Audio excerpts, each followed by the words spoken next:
I'm Ben Wattenberg. Adopting a child is one of the most serious commitments a person can make. Yet millions of Americans are willing to take on that commitment. But increasingly, adoption has become a costly and sometimes agonizing process. New legislation passed recently by the House of Representatives may make adoption easier. But why has adoption become so difficult in America? Joining us to sort through the conflict and the consensus are Doug Besharov of the American Enterprise Institute and author of Recognizing Child Abuse, Rita Simon of American University and author of The Case for Transracial Adoption, Professor Twila Perry of Rutgers University specializing in family law, and Karabelle Pizzigatti, Director of Public Policy of the Child Welfare League of America. The topic before this House, adapting adoption to the 1990s. This week on Think Tank.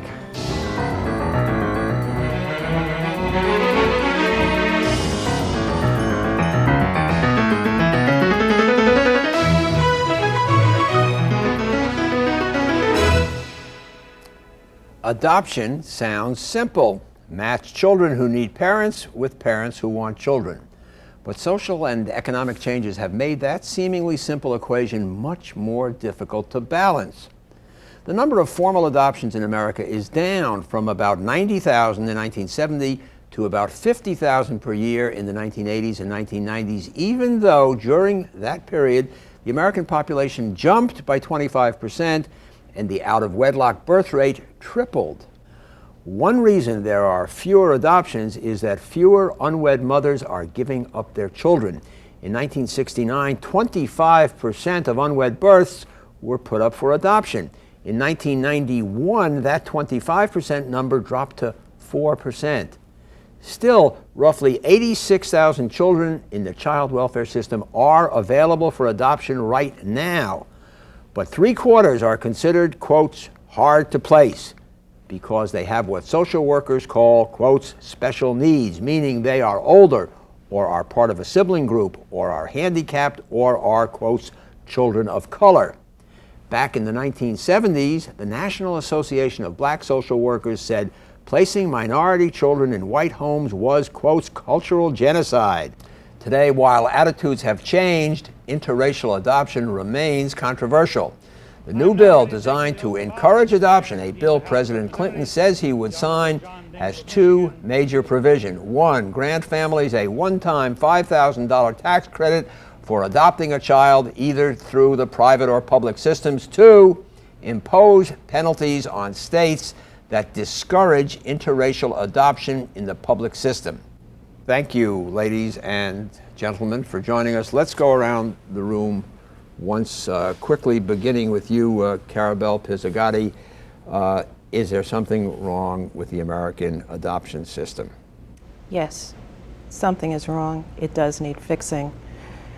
Of the 80-some-odd thousand children whom you cited, 20,000 are available now, and 65,000 or so would be available if legally freed for adoption. And as stated, many of them have special needs.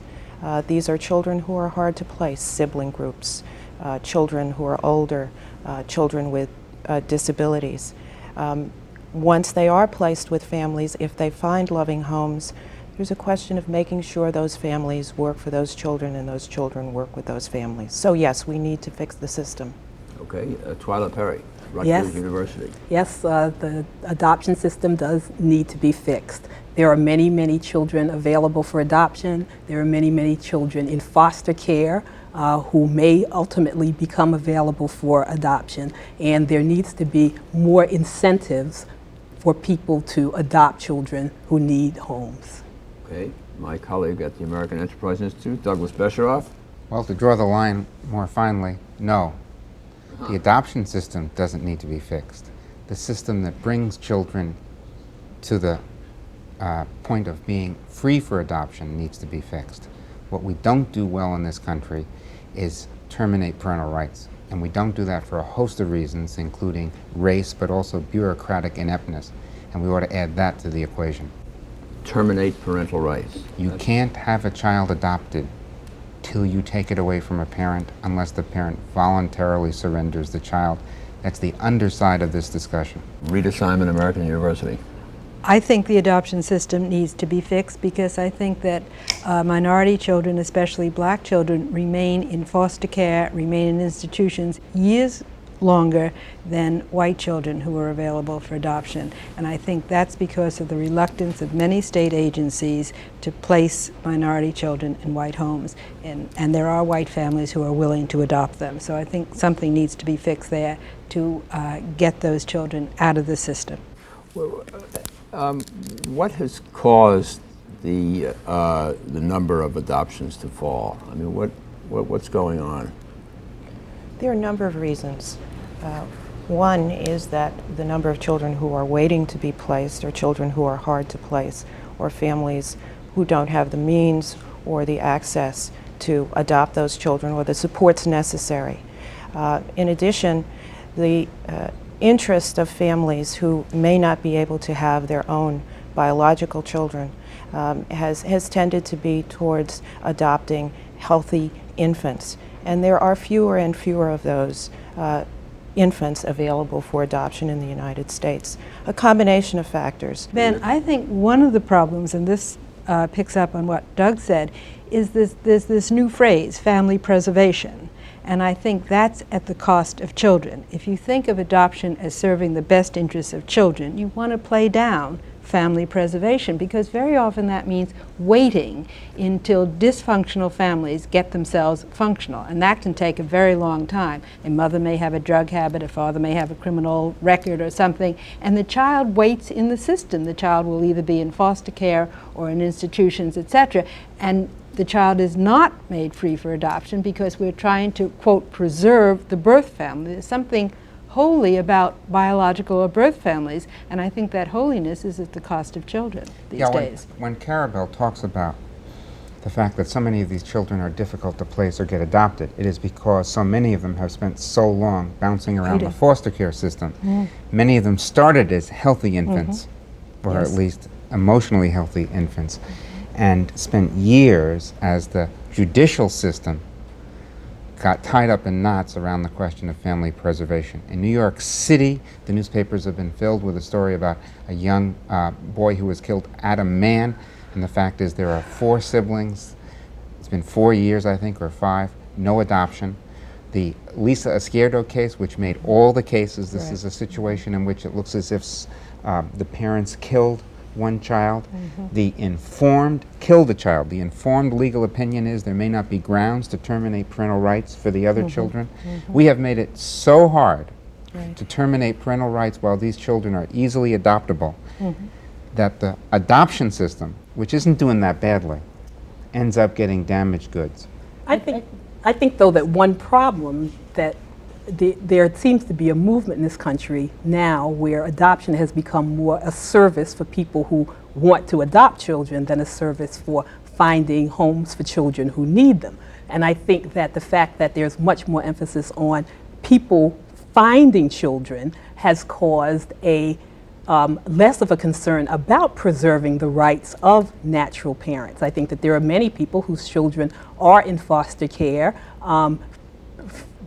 basically because of poverty, because of no fault of the adults. And the goal of foster care originally was to take care of the child while the natural parent was provided with services to assist in family preservation, and family preservation was the ultimate goal. I think that now that there is a shortage of children for adoption and lots of people who want to adopt healthy infants, healthy white infants basically, but also there now is a demand for children of color. I think there is a less emphasis on preserving families, and I think that the rights of children to stay with their natural parents and the rights of natural parents to have access and custody of their children, I think has really been de-emphasized and very much compromised. In a harmful way. In a harmful way.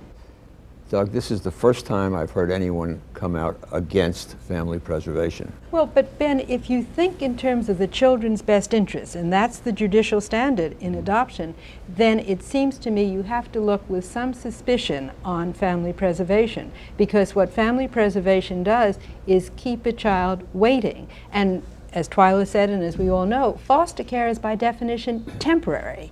And the child, in some way, waits for that knock on the door. Will I be taken back to my biological parent? Will I be moved to another family, etc.? Family preservation can serve children's but best I think not the way it's been operationalized. Children, certainly research has shown that even abused children often want to go back to their parent. Many of children who are in foster care aren't necessarily abused children. No, I'm children not saying they're abused. I'm not saying they're children do have a abused. connection to their parents. Yes. And I think that the problem with family preservation is not that emphasizing it is a bad thing. The problem is that when families are in trouble, the services aren't provided to them to assist them in getting back on their feet so that the parents can be reunited with the children. I think what has happened with transracial adoption. But the kids suffer. Well, what we have to look at is what is the thrust of our social policy going to be?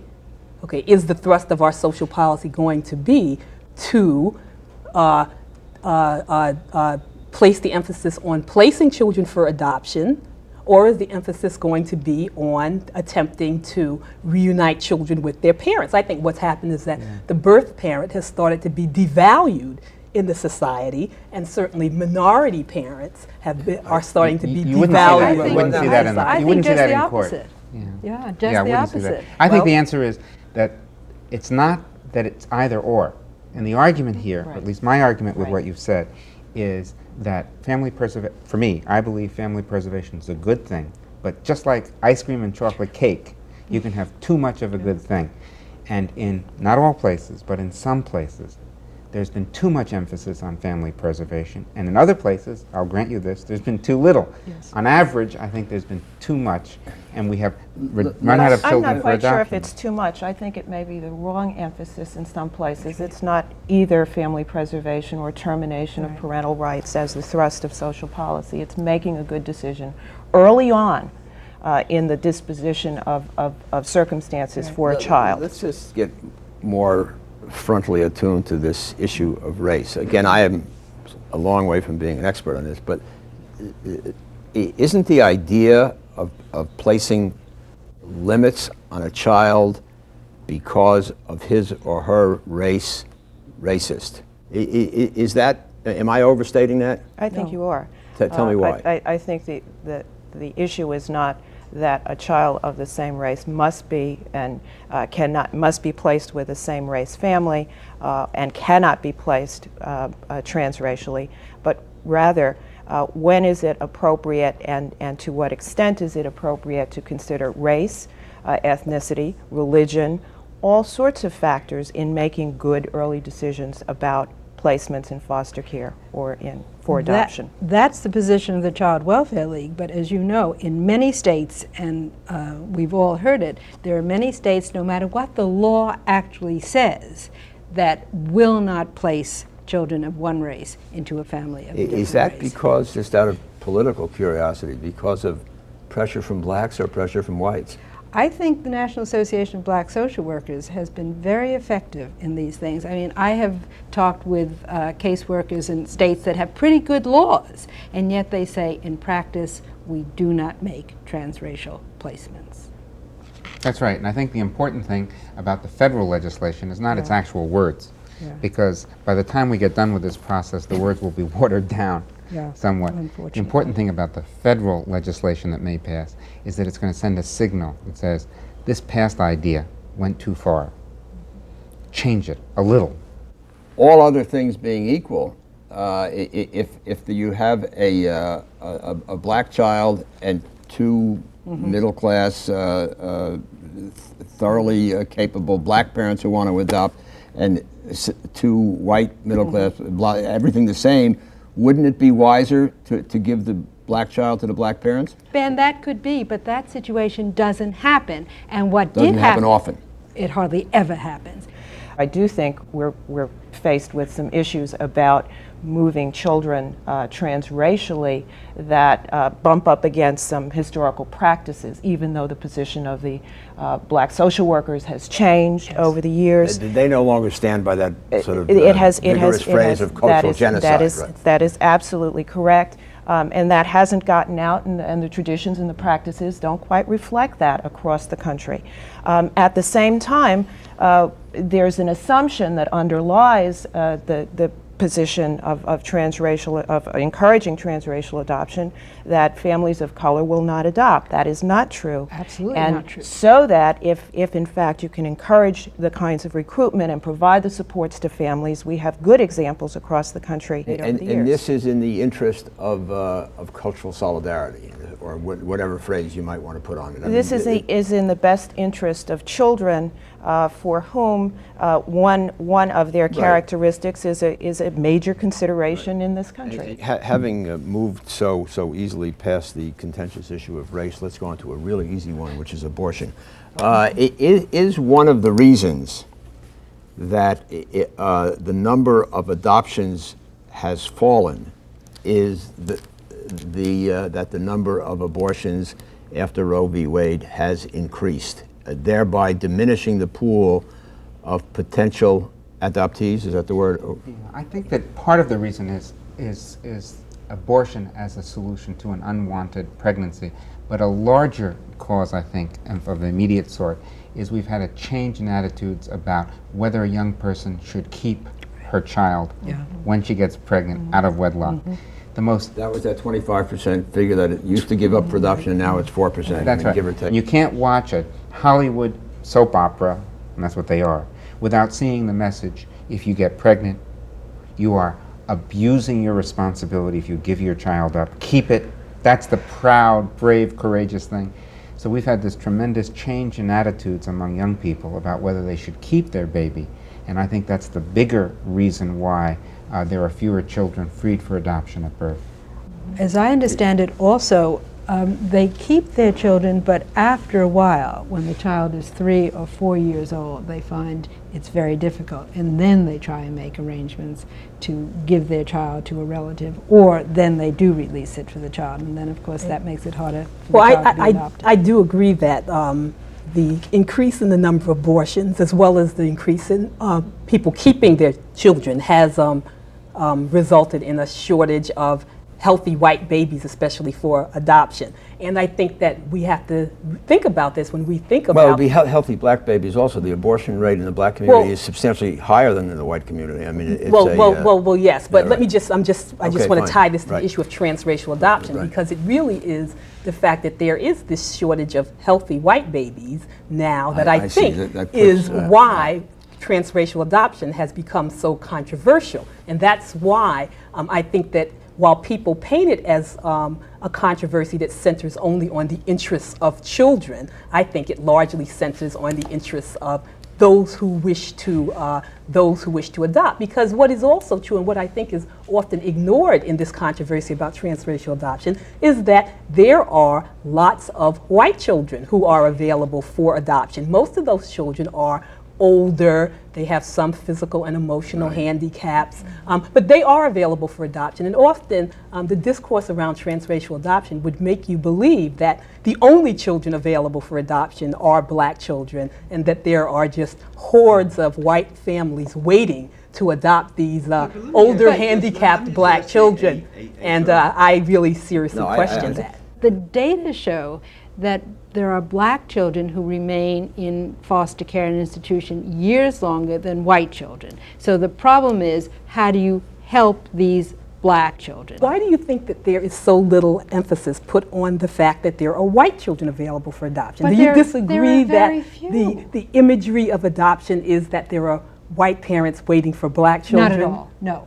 Most parents want to adopt a child. They don't start out wanting to adopt a child of a different color. They don't I adopt agree with for that political reasons. They don't adopt to show their, quote, liberalism. They adopt because they desperately want a child. And when they find that the child who might be available is a child of color, then they sit down and think about it, and most of them, because they very much want a child, want to adopt. There's one thing else that happens here too, which we're kind of missing, which is many of these, quote, white adoptive families that want to adopt a black child have in fact been taking care of these Sure. children for years. Yeah, most of them are foster As a Yes. foster home. Now, Yes. some What, falling in love with the child? Yes, Yes. some of them are pre-adoptive placements, which is to say it was an acknowledged decision to put this black child with a white family. Let me just say, I think we're mixing apples and oranges and pears and carrots. And giraffes. Yes, because on the one hand, we're talking about those who are involved in the foster care system or in the adoption system, the child welfare system, who have taken children into their homes and who love them and want to adopt them of whatever color. And then there's the broader issue of parents who want to adopt a child, who may go to a public agency and seek to adopt through that agency, but not finding a child or because of hurdles in the bureaucracy, then look perhaps overseas. Okay, we are running out of time. Let's just wrap this up one time quickly around the room, starting with you, Karabelle Pizzigatti. Is adoption good social policy?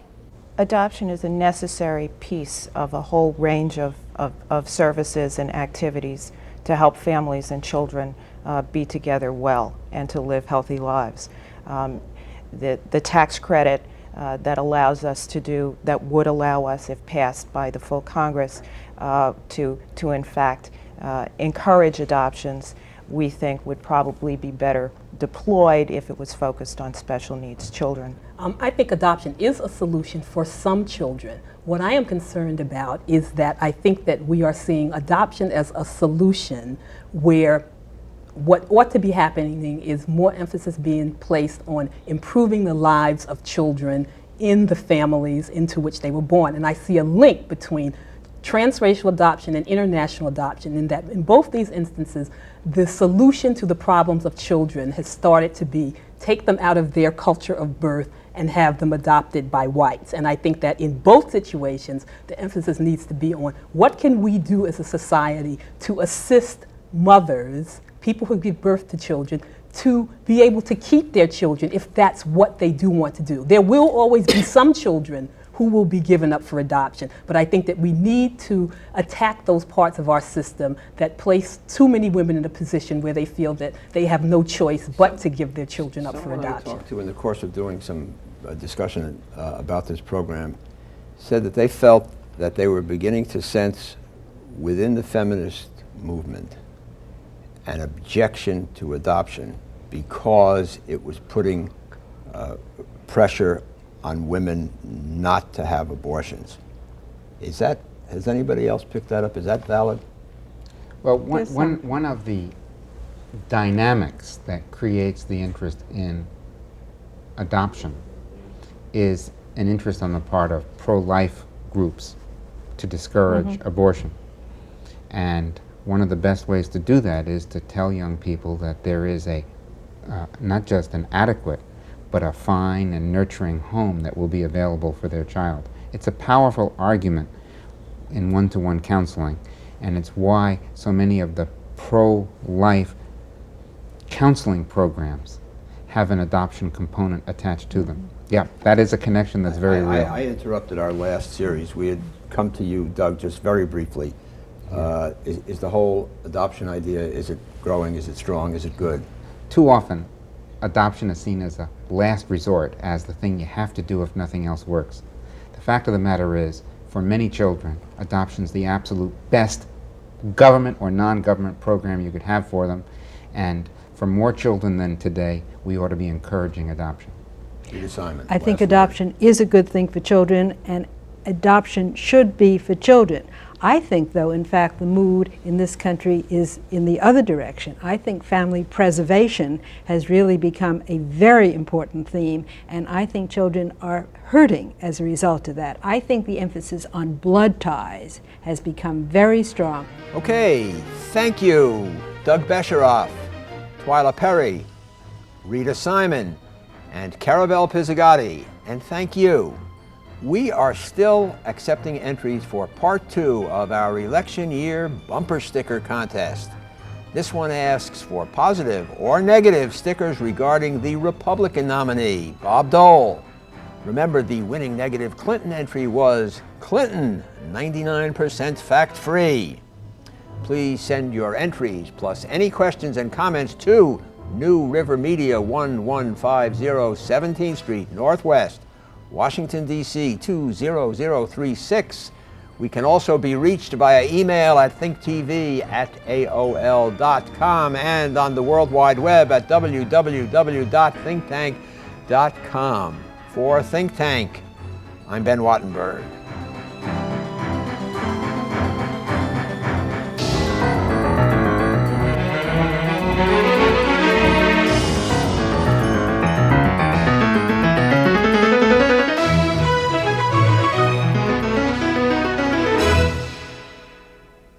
This has been a production of BJW Incorporated in association with New River Media, which are solely responsible for its content.